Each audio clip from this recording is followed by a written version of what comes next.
అదే RTV app వార్తల్ని క్షణాల్లో చదివే అవకాశం ఉంటుంది. ఒక న్యూస్ పేపర్, ఒక టెలివిజన్ ఛానల్ మీ చేతుల్లో ఎప్పుడూ ఉంటాయి. నేను డిఎస్పీ ఏసీబీ కర్నూలు. ఇతను ఈశ్వరయ్య అనే వ్యక్తి జూపాడి బంగ్లా గ్రామస్తులను. అతని అమ్మ పేరు మీద, వాళ్ళ అమ్మ పేరు మీద, ఇతను వాళ్ళ అమ్మ పేరు వచ్చి శంకరమ్మ. వాళ్ళ అమ్మ పేరు మీద 80 బన్నూరు విలేజ్ ఉంది కదా, జూపాడు బంగ్లా మండలము 80 బన్నూరు విలేజ్లో 1 ఎకరా పొలం ఉంది. ఆ ఎకరా పొలము వాళ్ళకి రైట్స్ ఉన్నాయన్నమాట. అంటే రిజిస్టర్ పేరు పత్రము వాళ్ళ పేరు మీద ఉంది, అనుభవం కూడా వాళ్ళ పేరు మీదే ఉంది. దానికి కానీ ఆన్లైన్లో తప్పు పడింది. ఏమని, లింగన్ అనే పేరు మీద పడింది ఆన్లైన్లో. అది లింగన్న పేరు మార్చమని చెప్పి వీళ్ళు స్పందనలో పిటిషన్ ఇచ్చినారు. అది 2022 నుంచి జరుగుతూ ఉంది. ఆ పిటిషన్స్ కొన్ని కారణాల వల్ల వాళ్ళు క్లోజ్ చేసినారు.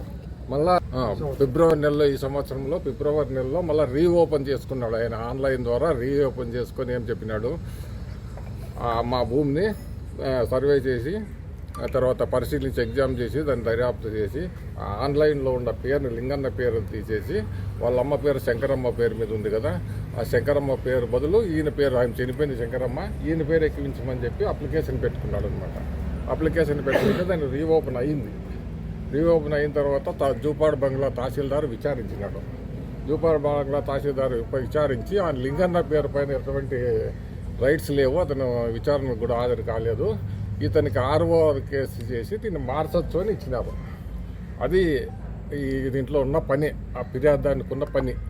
దానిపైన ఇది ఆ ఫైల్ వచ్చి ఆర్డీఓ మేడం దగ్గర కేసు, ఆ కేసు ROR కేసు ఉంది, అది విచారణ జరుగుతుంది. ఈ సందర్భంగా ఈయన ఆర్ఐ వచ్చి, నేను మేడంతో పని చేపిస్తాను, నువ్వు 50,000 ఇస్తే, నువ్వు అప్పటి నుండి తిరుగుతున్నావు, తిరిగితే నీకు పని జరగలేదు, డబ్బులు ఇస్తే పని జరుగుతుందని ఆయన చెప్పినాడు.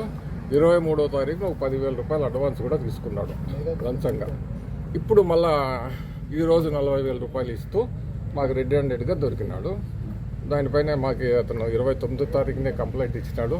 ఆ కంప్లైంట్ని మేము ఈరోజు పొద్దున ఎంక్వైరీ చేసినామంటే, మళ్ళీ మేము ఎంక్వైరీ ఉంటుంది మామూలుగా, ఆ ఎంక్వైరీ అంతా చేసి ఈరోజు కేసు రిజిస్టర్ చేసుకొని అతన్ని అంటే వాళ్ళ సంభాషణలంతా మేము రికార్డు చేసి రెడ్ హ్యాండెడ్గా డబ్బులు ఇచ్చేటప్పుడు అతన్ని పట్టుకున్నాము.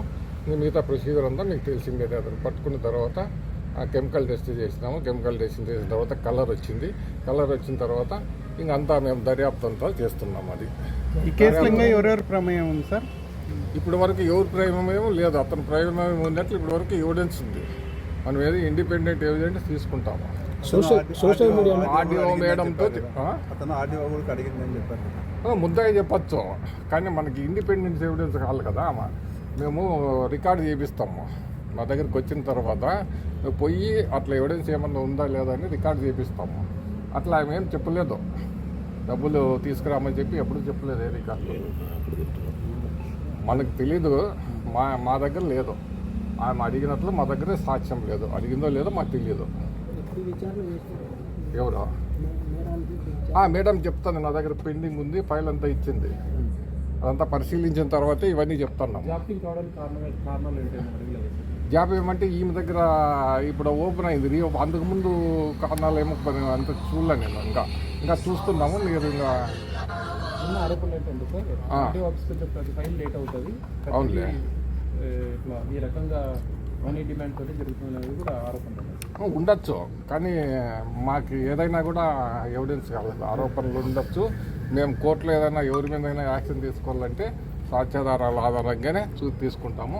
అది ఇన్వెస్టిగేషన్ జరుగుతుంది. ఒకవేళ మీరు చెప్పిన ఆధారాలు దొరికితే యాక్షన్ తీసుకుంటాం. సార్, ఇప్పుడు సీనియర్ అసిస్టెంట్ రమేష్ను విచారించినప్పుడు సార్ సీనియర్ అసిస్టెంట్ రమేష్ను విచారించినప్పుడు ఆయన ఓన్గా తీసుకున్నా అని చెప్పినాడా, ఎవరు ప్రమేయం ద్వారా? ఇంకా చేస్తున్నాం, విచారణ చేస్తున్నాం. ఇంకా కాలేదు, కంప్లీట్ కాలేదు. పూర్తి ఇప్పుడు ఏం చెప్పలేదు. సీనియర్ అసిస్టెంట్ ఏం చెప్పినది అది వేరే విషయము. ఇప్పుడు అయితే మాకు ఇప్పుడు ఆయన అక్యూజ్డ్, ఆల్రెడీ అక్యూజ్డ్ మీకు తెలిసినది చట్టం ప్రకారము. అతను ఏం చెప్పినా తెలియదు. ఇండిపెండెంట్ ఎవిడెన్స్కే వాల్యూ ఉంటుంది. అది పొరపాటున ఆర్ఐ మేము పొరపాటున చేసినాము. అది సీనియర్ అసిస్టెంట్. ఈయన పొరపాటు అంటే మాకు ఈయన ఆర్ఐయా సీనియర్ అసిస్టెంట్ అని మేము పట్టుకోకముందు మాకు తెలియదు. ఆ కంప్లైంట్ ఆర్ఐ అని చెప్పినాడు, మేము ఆర్ఐ అని చేసినాం అంతే. ఆ? అర్థమైందా? 50,000 ఆల్రెడీ 10,000 రూపాయలు ఆల్రెడీ తీసుకున్నాడు. అది లేదని రాసినాడు, రిపోర్ట్ ఉంది. లేదు అతనికి రైట్స్, ఎలాంటి రైట్స్ లేవు, అతని విచారణ కాలేదు కాబట్టి ROR కేసు చేసి ఇవ్వచ్చు అన్నాడు. మళ్ళీ ఆ పైన ROR మేడం ఏం చెప్తుంది, దానికి పట్టా భూములకు లేదు ROR అంటుంది. అదేమో మాకు తెలీదు. ఆ రూల్స్ అన్నీ మేము ఇంకా కలెక్టర్ దృష్టికి కూడా తీసుకుపోయి అది పాజిబుల్ అయితే చేపిస్తాము, లీగల్గా పాజిబుల్ అయితే చేపిస్తాము. అట్లా తెలిసిన తర్వాత 3 నెలలకు మించి ఏ కేసు కూడా 3 నెలలకు మించి పట్టడంలే. గవర్నమెంట్కి మేము వెంటనే అప్లై చేస్తాము, అది రీఎంబర్స్ 3 నెలల లోపల రీఎంబర్స్ అవుతుంది. అమౌంట్ తిరిగి రావడం లేదు. అదే మరి రీఎంబర్స్ అంటే దాని అర్థం తిరిగి వస్తుంది. 3 నెలలు కరెంట్ ఆఫీస్ దగ్గర 1064 ఉంది కదా, టోల్ ఫ్రీ అందరికీ గుర్తుంటుంది కదా.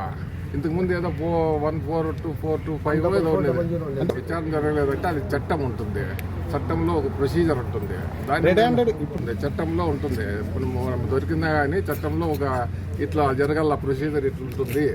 ఈ కేసులో గవర్నమెంట్ ఎంప్లాయీస్ కదా వీళ్ళు, దాంట్లో ప్రతికి ఒక్కొరికి ఒక్కొక్క పవర్ ఉంటుంది, జడ్జికి ఒక పవర్ ఉంటుంది, గవర్నమెంట్కి ఒక పవర్ ఉంటుంది.